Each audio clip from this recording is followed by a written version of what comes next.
আমরা জানি 2014 সালে যে পার্লামেন্ট হয়েছিল সেই পার্লামেন্টের 154 জন বিনা প্রতিদ্বন্দ্বিতায় নির্বাচিত হয়েছিল।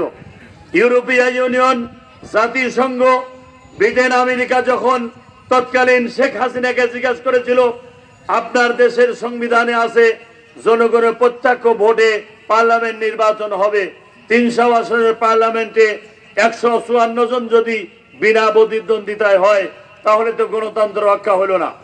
শেখ হাসিনা বলেছিল আমরা নিয়ম রক্ষার নির্বাচন করেছি, বিরোধী দলের সাথে বসে আমি নির্বাচন দেব, কিন্তু জাতির সাথে বেইমানি করে 14 পার্লামেন্টও সে অবৈধভাবে প্রশাসন পেশি শক্তি ব্যবহার করে সেই রাষ্ট্রীয় ক্ষমতায় 5 বছর থাকে। আপনারা জানেন 2018 সালে নির্বাচনে জাতির সামনে ওয়াদা করলো কেয়ারটেকার সরকার দেব, নিরপেক্ষ নির্বাচন হবে, ভোট কারচুপি করা হবে না। 18 সালের নির্বাচনে বিরোধী দল গিয়েছিল, কিন্তু দেখা গেল দিনের ভোট রাতে কাটে বাক্সে ভর্তি করে ভোট 4টের মধ্যেই সারা দেশে নির্বাচন শেষ। আপনারা জানেন 2024 সালের 7 জানুয়ারি হাসিনা যে নির্বাচন করলো, এই নির্বাচনে বাংলাদেশে নিবন্ধিত কোন রাজনৈতিক দল, বিশেষ করে নির্বাচন কমিশনের 42টি নিবন্ধিত রাজনৈতিক দলের মধ্যে 32টা রাজনৈতিক দলই 2014 সাল, 2018 সাল এবং 2024 সালের নির্বাচনে রাজনৈতিক দলগুলো অংশগ্রহণ করে নাই। সে বারবার বিনা ভোটে জনগণের উপর জুলুম করে, গণতন্ত্রকে হত্যা করে, জনরায়কে বৃদ্ধাঙ্গুলি প্রদর্শন করে একের পর এক রাষ্ট্রীয় ক্ষমতায় এসে জামাত ইসলামীকে নিষিদ্ধ করা, আমাদের নিবন্ধন বাতিল করা, আমাদের প্রতীক বাতিল করা, জামাত ইসলামীর আমির অধ্যাপক গোলাম আজমকে ফাঁসি দেওয়া, মৌলানা মতিউর রহমান নিজামীর ফাঁসি কার্যকর করা, মৌলানা আব্দুল সুবহানকে আমির তো রায় দেওয়া, আমাদের সেক্রেটারি জেনারেল আলী আহসান মুজাহিদকে ফাঁসি দেওয়া, আব্দুল কাদের মোল্লা, কামারুজ্জামান সহ বিএনপির শীর্ষ নেতা সালাউদ্দিন কাদের চৌধুরীকে মিথ্যা ট্রাইব্যুনাল করে সে ফাঁসি কার্যকর করে।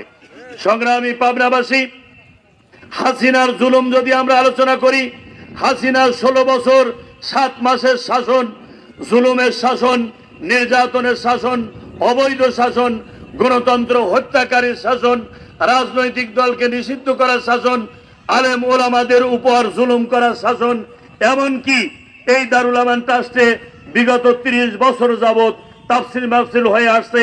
হাসিনা আসার পর একের পর এক এই তাফসির মাহফিল বন্ধ করেছে। এই বছরেও আমির হামজাকে দিয়ে তাফসির মাহফিল করার কথা ছিল। আমি নিজে এসপিকে বলে আমির হামজাকে দাওয়াত দিয়েছিলাম, পোস্টারিং করা হলো, মাইকিং করা হলো, জালসার দিন বলে দিল আমির হামজা আসতে পারবে না। অবৈধ হাসিনা সরকার ইসলামের দুশ্মন, মুসলমানদের দুশ্মন, বাংলাদেশের শত্রু, গণতন্ত্র হত্যাকারী, জালেম, এই পৃথিবীতে এরকম আর দ্বিতীয় আসে নাই।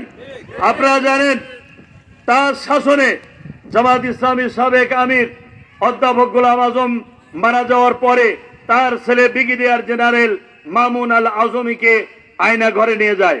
সে দীর্ঘ 11 বছর আয়না ঘরে ছিল। জামাত ইসলামের কেন্দ্রীয় নেতা মীর কাসেম আলীর ছেলে ব্যারিস্টার আরমানকে তাকেও আয়না ঘরে নিয়ে গিয়ে দীর্ঘ 8 বছর বন্দী রাখে। আপনারা তাদের সাক্ষাৎকার দেখেছেন। ব্যারিস্টার আরমান এবং ব্রিগেডিয়ার জেনারেল মামুন আল আজমি বলেছে আমরা 11 বছরে 2 চোখ দিয়ে যে পানি ফেলেছি, এরা যদি কোনো নদী নালা ধারণ করত তাহলে বিশাল দিঘিতে পরিণত হইতো। সুতরাং মুসা আলাইহিস সালামকে ফিরাউন জুলুম করেছিল, কিন্তু হাসিনার জুলুমের কাছে কিছুই না। ইব্রাহিম আলাইহিস সালামকে নমরুদ জুলুম করেছিল, কিন্তু নমরুদের জুলুমের কাছে হাসিনার জুলুম কোনো তুলনা হয় না। সংগ্রামী এলাকাবাসী, পাবনাবাসী, সে কয়েকদিন আগে সাংবাদিক সম্মেলন করে বলল হাসিনা পলায়ন নয়, অথচ 5 তারিখে দুপুর বেলায় তার পার্লামেন্ট, তার মন্ত্রী পরিষদ, তার দলকে বঙ্গোপসাগরে ভাসিয়ে দিয়ে তিনি চলে গেলেন দিল্লিতে, এখন বসে চা খাচ্ছেন, আর তার আগে হুমকি দিলেন যে আমি পলাই না। এই পৃথিবীর ইতিহাসে ব্রিটিশের 190 বছরের শাসন, পাকিস্তানের 25 বছরের শাসন, বাংলাদেশের 53 বছরের শাসন, অথবা আগেও যখন মোগল রায়দের শাসন করেছে, কোন শাসক এইভাবে সবকিছু ফেলা রেখে পলায় যায় এর কোনো লক্ষণ নাই। একজন ব্যক্তিকে পাওয়া যায়, সেটা হলো লক্ষণ সেন। লক্ষণ সেন তার গদি ছাড়িয়ে পালায় গিয়েছিল। আর সর্বশেষ হচ্ছে শেখ হাসিনা, সে একটা দেশের প্রধানমন্ত্রী অবৈধ থাকা অবস্থায় পালা চলে গেল। অবশ্য পালানোর কারণও ছিল বঙ্গভবনের ইট যেহেতু এটা নাই, তো তাহলে তার যে কি হতো আল্লাহ জানে। তো এই জন্য আজকে সে যে জুলুম করেছে, বিশেষ করে বর্তমান যারা ক্ষমতাসীন হয়েছেন, সেনা প্রধান সমস্ত রাজনৈতিক দলকে নিয়ে প্রথমে ক্যান্টনমেন্টে বৈঠক করেই তিনি জাতির সামনে ভাষণ দিলেন, আমি জাতির সামনে ওয়াদা করছি এই ছাত্র জনতাকে যারা হত্যা করেছে আমি তাদের বিচার করব। কেয়ারটেকার সরকারের প্রধান জাতির উদ্দেশ্যে ভাষণে বলেছেন, আমাদের প্রধান কাজ হচ্ছে এই খুনিদের বিচার করা। আমরা প্রশাসনকে স্পষ্ট বলতে চাই, সারা দেশে প্রায় 1000 ছাত্র জনতা গণহত্যার শিকার হয়েছে, তাদের বিরুদ্ধে সুনির্দিষ্ট মামলা হয়েছে। পাবনার রাজপথে 4 আগস্ট আমাদের স্নেহাস্পদ ছাত্র জাহিদুল ইসলাম এবং মাহবুবুর রহমান নিলয়কে হত্যা করা হয়েছে। প্রকাশ্যে দিবালোকে এমপি মন্ত্রীরা, আওয়ামী বাকশালী চক্র এবং হাসিনা দোসররা রাজপথে ছাত্র জনতার উপর গুলি চালিয়েছে, যাতে পাবনাতেও শত শত ছাত্র গুলিবিদ্ধ হয়েছে চিকিৎসাধীন। আমরা প্রশাসনকে বলবো, এদের বিরুদ্ধে সুনির্দিষ্ট মামলা হয়েছে, তাদেরকে গ্রেফতার করুন।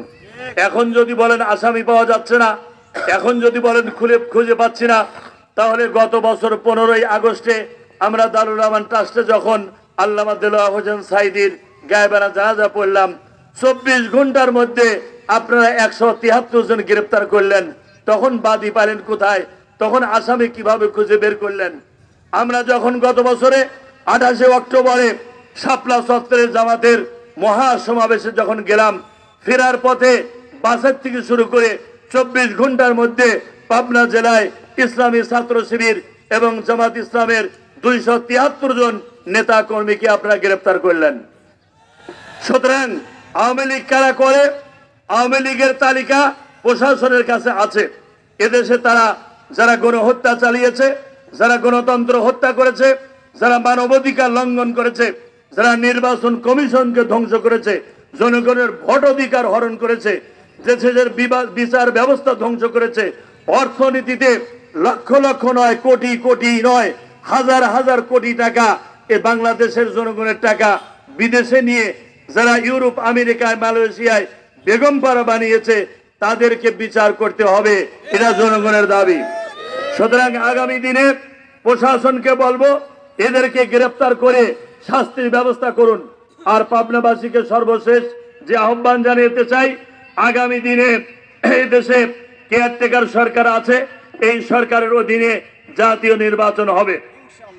সেই নির্বাচনে জনগণের প্রত্যক্ষ ভোটে সরকার গঠন হবে।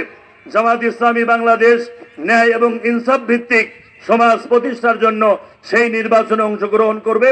সেই নির্বাচনে আপনারা ভূমিষ্ঠ ভূমিকা রাখবেন এই আশাবাদ ব্যক্ত করে, যারা শহীদ হয়েছেন তাদের আত্মার মাগফিরাত কামনা করে, যারা আহত হয়েছেন তাদের দ্রুত আরোগ্য কামনা করে, যারা পঙ্গুত্ব বরণ করেছেন, যে সমস্ত পরিবার সন্তান হারিয়েছেন, তাদের জন্য আল্লাহর কাছে দোয়া করে এই পরিবার যেন আল্লাহ তাআলা সবরে জামিল দান করেন, এই আহ্বান রেখে আমার কথা এখানে শেষ করছি। আসসালামু আলাইকুম ওয়া রাহমাতুল্লাহি ওয়া বারাকাতুহু।